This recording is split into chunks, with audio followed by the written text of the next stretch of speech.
Well, the election is now 82 days away and counting, and Kentucky's governor and secretary of state are actually at odds over how voting should work. Ultimately, they have to agree. Here's WCPO 9 News reporter Kristen Swilley with the odds of compromises coming soon. Governor Andy Beshear and the Secretary of State say they are one step closer to having an answer about what Kentucky voters can expect when they go to cast their ballots.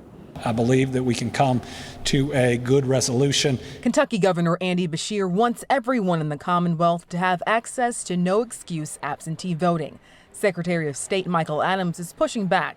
He says capacity at the polls and delays at the post office could cause big problems this fall. In the primary, 75% of votes were cast absentee.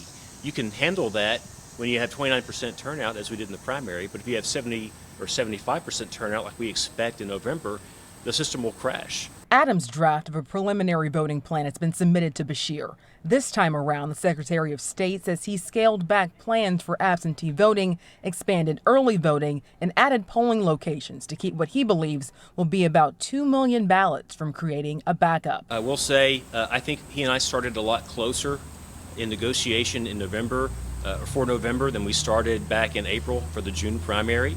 We were pretty far apart. We came down and met in the middle. We had a very productive meeting. I believe that we are very close to coming to an agreement. I think you said 48 hours to somebody earlier. I think that's fair and reasonable. Governor Beshear will now review Adams' proposal, and the two plan to reach an agreement soon. Kristen Swilley, WCPO 9 News.